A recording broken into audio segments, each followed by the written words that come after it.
However, the story will never be complete. Hello, Bashar. And to you, good day. I was not expecting to be chosen. Another unexpected surprise. I didn't know who you were 2 months ago. Didn't know who you were 2 months ago. So we have that in common. Yeah. I went to a retreat in Mount Shasta. Yes. Which is where I'm from. Was that fun? It was fun. All right. And I had some awakenings and realizations. All right. The reason I'm in Sedona was for a ayahuasca retreat. Oh, all right. How exciting. Ayahuasca. Oh, all right. You said that. Yes, I know. So, there's a few questions I have. Yes. It felt like I entered into God's consciousness, the core of it. I had like a violent Nirvana. Violent Nirvana. That's all I can do. How exciting. Yeah. I died and I resurrected. In a sense, yes. You became aware of the fact that you die and resurrect billions of times a second. Yeah. It hurt.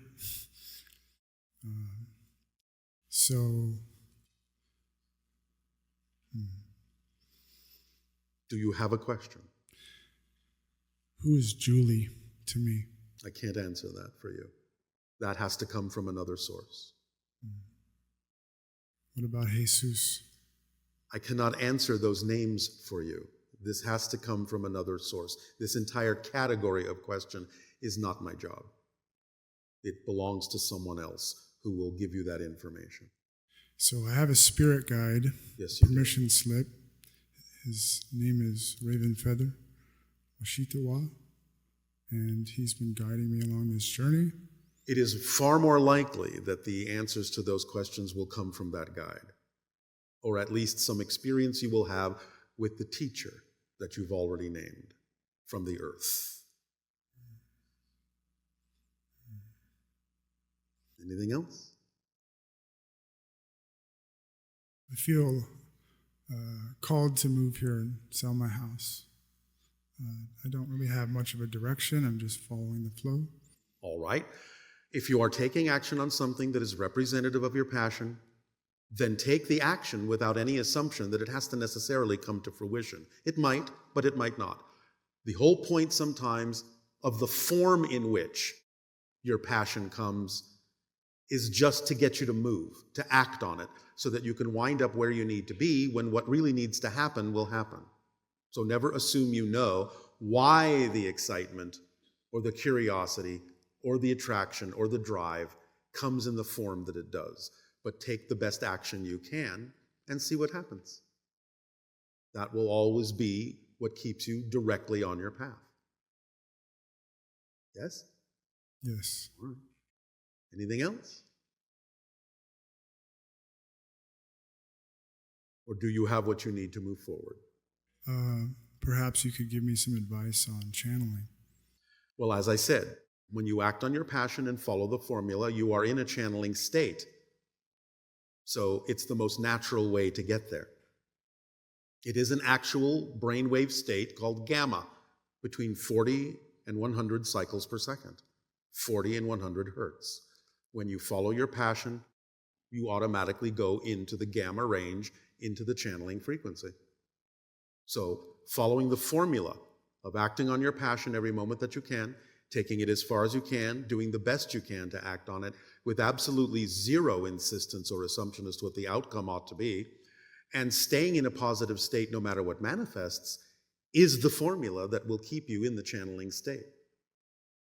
It's that simple. We render it down into this instruction manual. Just follow the instruction, and you will remain in the channeling state. Yes? Yes. Does that help? Yes. Anything else?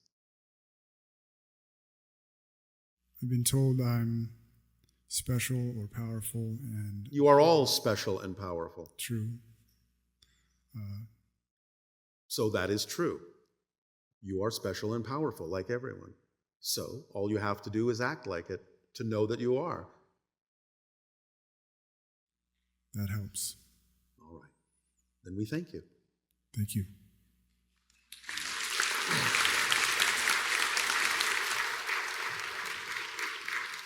Hello, Bashar. And to you, good day. I'm really thankful that you're my mirror today.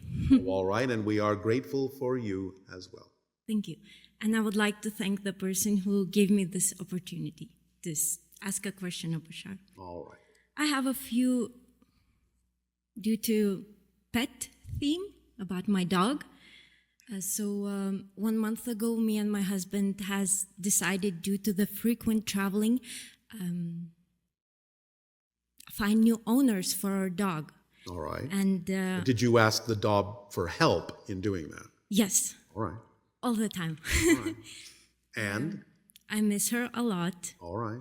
And my question is, what is my dog's best interest? To be with us or stay with a new loving family? Do you have visitation rights? Yes. Will that suffice for you to be able to visit the dog now and then? And know that in the meantime, if you are not around, that the dog is in the care of a loving family, and yet you still get to participate, you still get to interact. Does that work for you or not? Yes or no? Hesitation usually means no. And if that doesn't work for you, then is there some other arrangement you can make whereby the dog can remain with you? Even while you act on your passion, if you are in fact acting on your passion to not have the dog? Can you answer any of these questions? Yes. So I think I should speak not with you, but with new owners. Yes. Yes. So, That might be a wise thing to do. yes. If I may, the next question. One time my husband said that I might like something inside me because I miss my dog. Is that true? Not necessarily. It can be true, but not necessarily. That's why I've asked you to determine within yourself whether or not having the dog or not having the dog is actually true for you.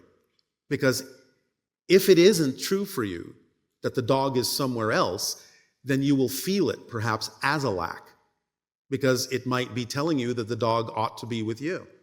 But you have to determine that for yourself by figuring all this out in the way that I've described it to you. You may have to figure out a way of changing your lifestyle that is more compatible with having the dog, if that is really what is representative of your passion. You have to explore different probabilities to see what actually fits. Yes? Yes. All right. Thank you. And the last question. It's very important to me. Oh, all right. So I'm paying when strict attention. Yes. When I'm holding my dog, who gets the idea first of rubbing the belly? She sends it to my head, or because I enjoy rubbing the belly, she allows me to do it? Are you asking which came first, the Yes. chicken or the egg? Yeah. But in a new and wholly unique way? Which comes first, the dog telling me to rub its belly or me thinking I should rub its belly? Yes. I'm going to ask you a question in return. Why is it important to know whether one came first or not? Can't they both simply simultaneously exist at the same time? Okay. Can't cause and effect be one moment instead of two? So we both. Can't you just be so vibrationally in tune that the asking and the knowing and the doing are all simply one action? And you don't have to break it apart into, well, who asked first? Who cares as long as the belly's getting rubbed? Yeah. Yeah. That is very true. I'm very happy for this interaction. Thank you so much. Thank you.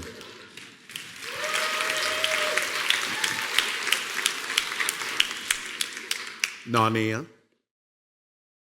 Hello, Tatea. Nania.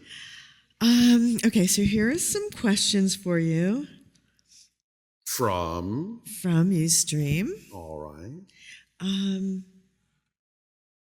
What do the children of now want to tell us?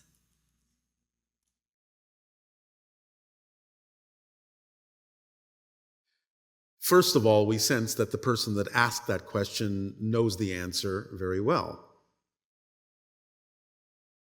Obviously, the children of now are teaching many things to the so-called adults who need to understand in some ways, not every way, but in some ways, how to think more like children, how to be their childlike self that is open to more of creation, so that the imagination can ignite and they can become creative in the ways in which they create space and experiences for children to learn what they need to learn to exist as physical beings.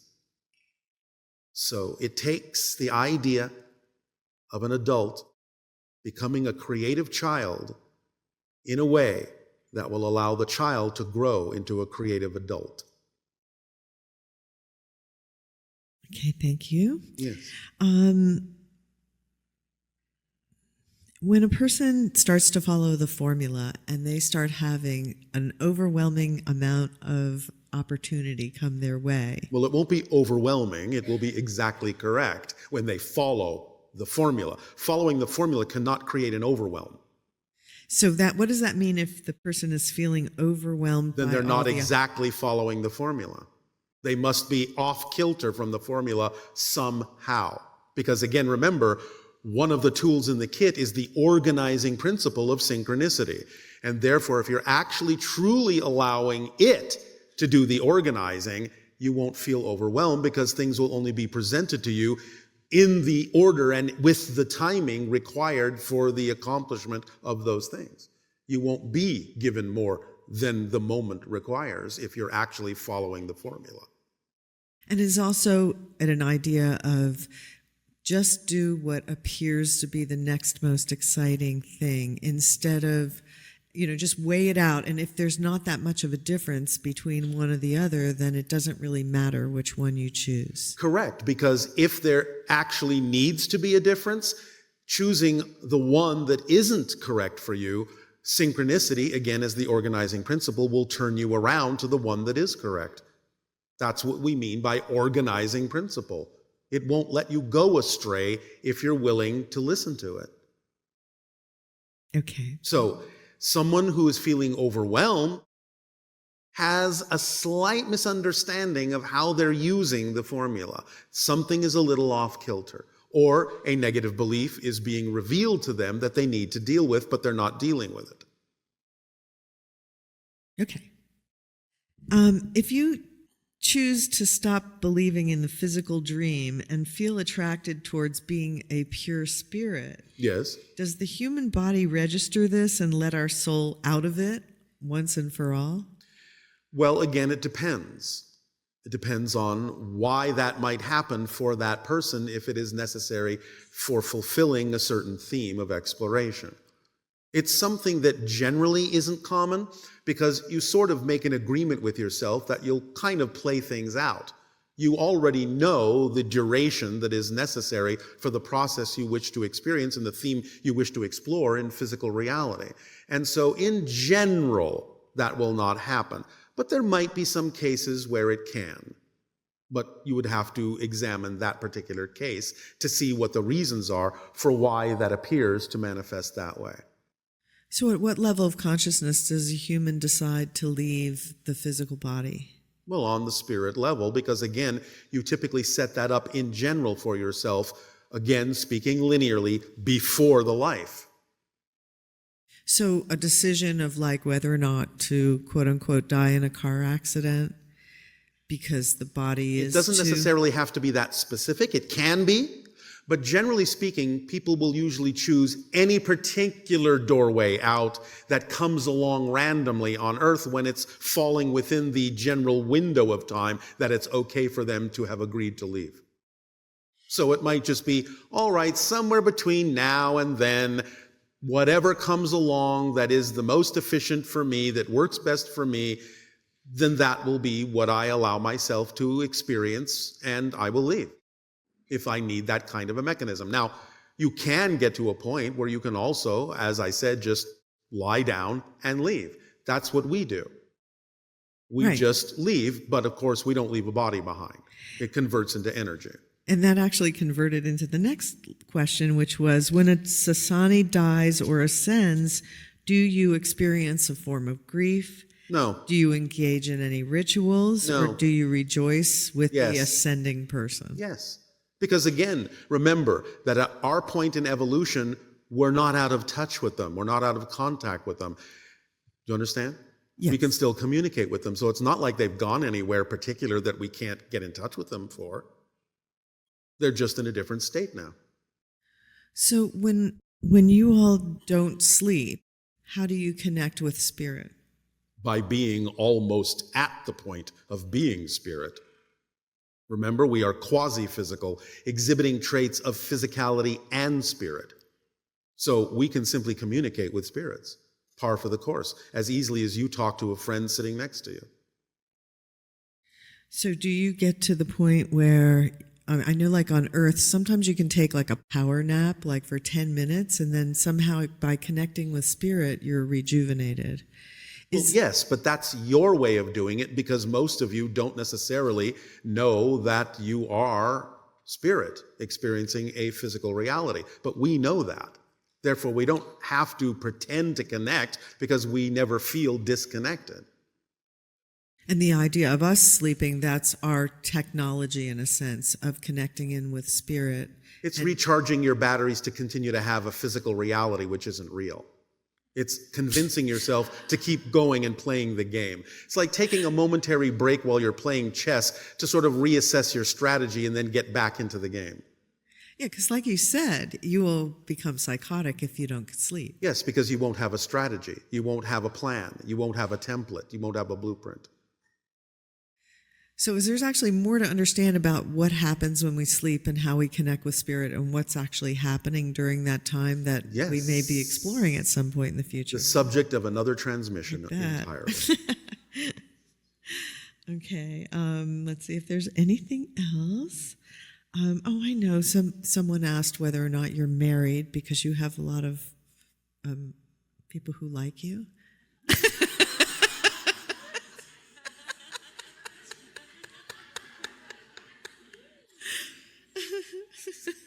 Was that a question? That was a question that came from someone. Everyone in our society, in a sense, is in a single marriage to each other. And we are in a marriage with all of you already in the service that we provide for you. And the reflections and the information that we share with you is a form of marriage. But we don't have the rituals that you have on your planet, for they are unnecessary. Well, on that note, Is it time for your break? it is. Then please take a short break. We will resume this transmission for your holotope meditation to crystallize in the idea of children of the future.